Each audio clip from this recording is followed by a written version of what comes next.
औज़ुबिल्लाहिमिनश्शैतानिर्रजीम बिस्मिल्लाहिर्रहमानिर्रहीम। अस्सलामु अलैकुम। ताबीर अर्रोया चैनल में खुश आमदीद। उम्मीद है अल्लाह के करम से आप सब खैरियत से होंगे। आज का मौजू ख्वाब में शर्मगाह देखना कैसा है। किसी भी ख्वाब की ताबीर को मालूम करने से पहले एक बार ज़हन नशीन कर लें। ख्वाब मुख्तलिफ़ किस्म के होते हैं और उसकी मुख्तलिफ़ ताबीरें होती हैं। हर ख्वाब ताबीर के लायक। हज़रत इमाम इब्न सरीर रहमतुल्लाह अलैह ने फरमाया, ख्वाब 3 तरह के होते हैं। एक तो हदीस से नफ्स यानी दिली ख्यालात का इनकास, दूसरा तखफीफ शैतान, तीसरा मुबशरात अल्लाह ताला। इस तकसीम से ज़ाहिर है कि ख्वाब की तमाम इकसाम ताबीर और एतबार के लायक नहीं होती, बल्कि ताबीर और एतबार के लायक वही ख्वाब है जो हक़ ताला की तरफ से बिशारतल अलाम है।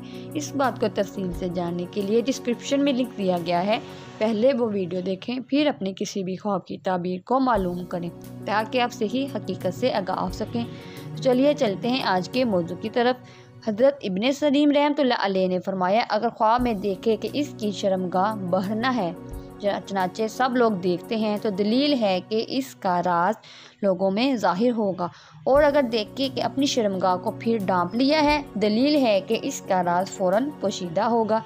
और अहले तबीर ने बयान किया है कि अगर देखे कि इसकी शर्मगाह का कुछ हिस्सा भरना है तो और इसने ढांप लिया है और किसी ने नहीं देखा है, तो दलील है कि अगर बीमार है तो शिफा पाएगा और तंदुरुस्ती पाएगा, और अगर कर्जदार है तो कर्ज से सुरखरू होगा, और अगर खौफजदा है तो अमन में रहेगा।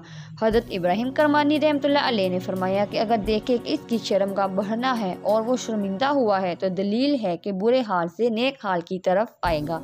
और अगर देखे कि इसने जानबूझकर अपनी शर्मगाह को बढ़ना किया है, तो दलील है कि ऐसा काम करेगा जिससे सज़ा का मुस्तहिक होगा और इससे कोई आफत पहुँचेगी जिससे लोग इबरत हासिल करेंगे। नाज़रीन, ये थी आज की वीडियो। इसके अलावा अगर आप कुछ और मालूम करना चाहते हैं इसके बारे में या किसी और ख्वाब की ताबीर को मालूम करना चाहते हैं तो कमेंट में पूछ सकते हैं। अपना बहुत सारा ख्याल, दुआओं में याद रखिएगा। अल्लाह ताला आपका हामी और नासिर हो। अल्लाह हाफिज़।